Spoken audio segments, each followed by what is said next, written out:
almost a weekly occurrence. I wake up, feed my son, check Instagram, check the news, and find out what person of color died this week. It might feel better to be desensitized to all of this, but I can't be. And I feel it every single time. Why? Because it could easily be one of my students, it could be my wife, and it could be my son.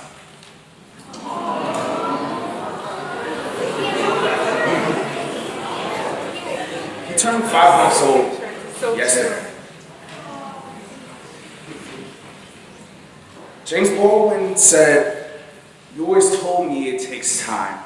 It's taken my father's time, my mother's time, my uncle's time, my brother's time, and my sister's time. How much time do you want for your progress?" Enough has not changed since Baldwin spoke those words, largely because we're not doing enough. Before I got to KIPP, it was August of 2011, the day before my first students would arrive at what my TFA placement school called Prep Academy. One by one, my co-workers' voices echoed against the linoleum tiles where our students would be sitting. Stepping forward from the circumference of the cafeteria, each of my co-workers rehearsed their introductions using their teacher names, teacher voice, and, as we were told to have, a commanding presence. Name after name, greetings passed, everywhere ranging from a simple good morning to a yeehaw. Okay, my turn. Good morning, I greeted my imaginary students. Cato, stop, that's too street. This isn't the street, you need to be more professional. My principal's eyes pierced me, and everything that I knew about being a warm, demanding 22-year-old black man was shattered. Now, I would love to say that I stood up for myself and that I stood firm and called out the racist and belittling demeanor in which my principal spoke to me. But instead, I said nothing. And so did every other teacher in our majority white teaching staff. My name is Cato, and I'm a dean at KIPP Infinity Elementary School.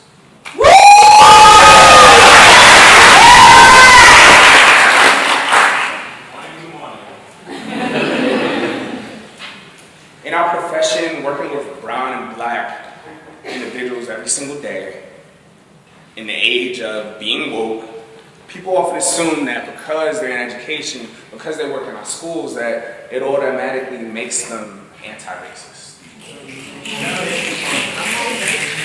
Whether it be a Facebook status, a like to an Instagram post, or even being attentive during a social justice PD. I think the majority of educators are great at being allies. And so, if we're here being honest with ourselves, being an ally isn't enough. And I'm sure those teachers that I was standing in the circle with were allies. I'm sure that some of you sitting in these seats might consider yourselves allies. But being an ally, I think, is what largely allowed my old coworkers to be silent with no intention or plan to intervene. So what then is the alternative? If you consider yourself an ally, you should make the push to become a co-conspirator. A co-conspirator would have made themselves available to strategize and then act. Co-conspirators are those of us that act out of solidarity and not charity. the ones that strategically and continually disrupt systematic racism and are not paralyzed by fear. No, being a co-conspirator is not fun. It's not safe, or for that matter, convenient. But it is, however, necessary if we want to see a change. Co-conspirators in that moment would have helped me condemn the words and actions of my principal. It would have helped me face my school leader and take a stand for my humanity. So some of you might be sitting in your chairs thinking that, oh, this message, it's not for you. It's not for me. But let me be direct. If that is what you are thinking, then I am definitely speaking to you.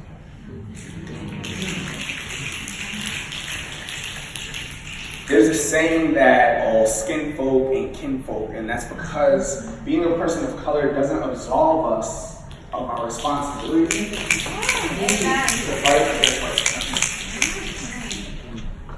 We should also choose to put in the arduous work instead of just going along with it. We can't complain and then in the same vein, in the same breath, stand stagnant. No one's coming to save us. There's also this notion that we should be grateful for white people that have come to liberate our neighborhoods by teaching children of color. And while white people do have a huge role to play, simply showing up isn't enough. So, I need you all to hear this. Co-conspiracy starts when you're so committed to being anti-racist that you consistently do these 4 things. Embrace the obligation to learn. Embrace the obligation to recognize the impact of your words. Embrace the obligation to build authentic relationships. And embrace the obligation to empower the voices of the communities that you serve. While not an easy position to maintain at all points in your journey, no time is better to start than now. Embrace the obligation to learn. The lowest hanging fruit is something that we can all do, and that's to educate yourself, learn. Yes, from an academic and intellectual perspective, which we love to intellectualize things, but also from a cultural, spiritual, and familial perspective. In a lot of our communities represented in our schools, these perspectives might hold even greater value. Immerse yourself in your kids' lives, communities, churches, barbershops, after-school programs, parks, and other spaces. As educators, we praise and laud experiential learning. We shouldn't shy away from it when it comes to ourselves.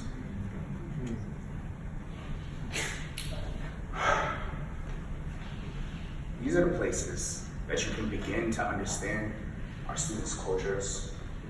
It doesn't just begin and end with our students and their communities. It's also in our schools.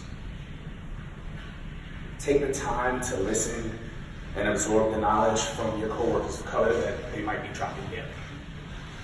When they point out microaggressions, listen. When they point out the way that colorism shows up in our buildings, don't look away. And when they point out the ways that structural racism shows up and rears its head in our schools, pay attention. That being said, I do want to be clear that people of color do not have an obligation to teach you.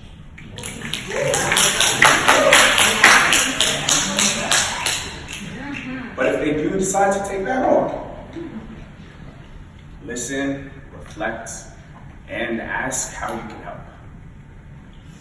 Continuous learning is a responsibility. It's not just when it's convenient or trendy. Embrace the obligation to recognize the impact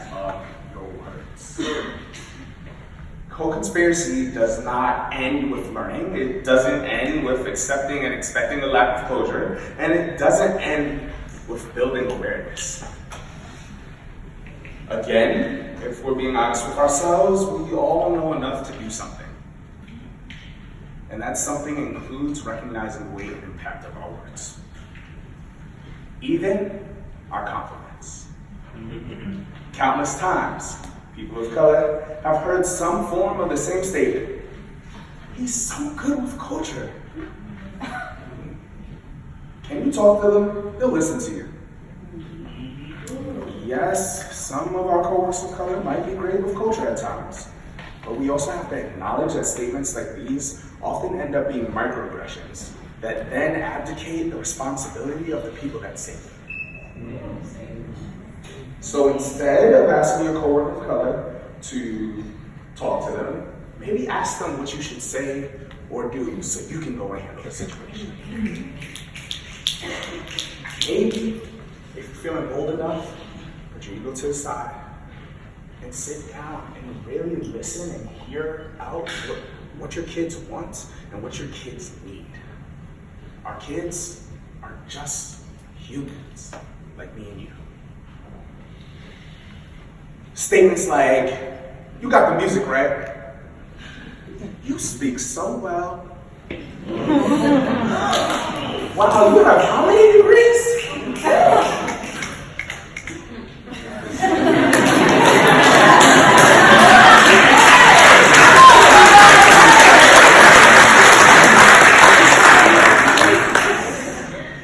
What's your commentary on XYZ, racial incident? Hey, person of color, you must know this other person of color. Or my favorite, hey, I just had lunch with you, but I'm gonna call you this other person of color's name. You wanna leave this chant, right? These statements can do more harm than good. When not balanced with statements that validate the multiple abilities of people of color, and they do more to disempower our coworkers of color than to lift them up. And if you're starting to feel bad, because you might have said a few of them, stop yourself from wallowing in your guilt. Stop yourself from running to the nearest person of color to console you. We don't have time for it. We live in America where Black life is treated as if it doesn't matter. Where our president tries to have us believe that immigrants of color are from shithole countries. Our words carry meaning, and a co-conspirator recognizes that and uses their words to dismantle systematic oppression and not add to it. And when a co-conspirator slips up, because no one is perfect, they are more than willing to apologize.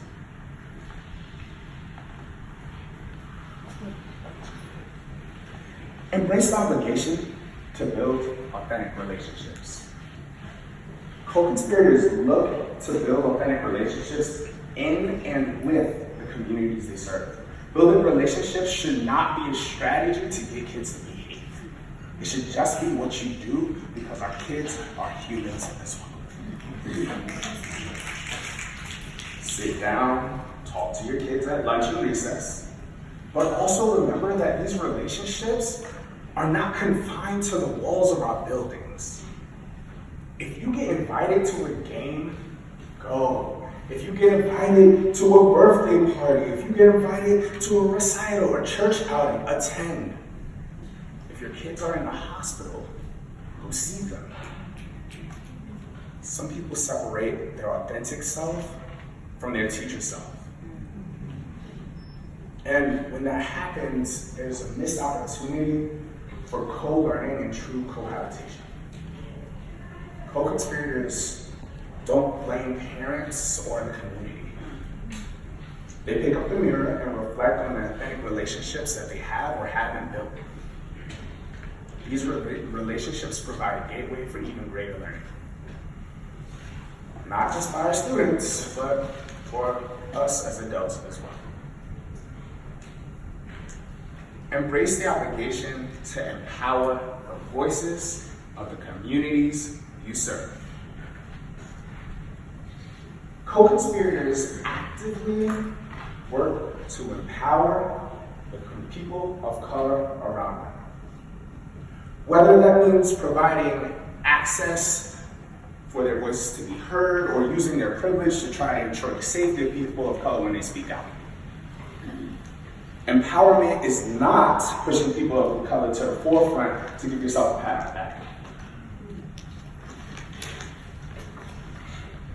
It's not using people of color as a marionette to push your own agenda. Empowerment is authentically calling in the voices of the people of color around you and truly being willing to hear them out. It's consistently holding our students to extremely high expectations and providing the scaffolds for them to meet them. And so, co-conspirators know when to lean in and lean out to advance the influence of the people of color in their communities. Some of you guys might be wondering if you're a co-conspirator or if you're not. And there's not a definitive I have arrived moment. And if you're looking for one, then you might be doing it for the wrong reasons. When self-evaluating, ask yourself, what are the actions you continue to take? Where have you learned? Who have you learned from? Do your words devalue the people of color around you? How have you empowered people of color without pushing your own agenda through them? As educators, we must continue to make space to reflect on these realities. We need to continue to push past what makes us feel comfortable. And it's because it's our responsibility to speak life into our kids, into our communities, and into our coworkers. Unfortunately, a few weeks from now, I'm almost certain that we'll be waking up to another tragedy. That doesn't mean that we can never lose hope. What it does mean is that thoughts and prayers are not enough. You have to do something. Be a co-conspirator. Embrace the obligation to learn. Embrace the obligation to recognize the impact of your words. Embrace the obligation to build authentic relationships with our communities. And embrace the obligation to empower the voices of the communities you serve. It's our duty to build a better tomorrow. Thank you.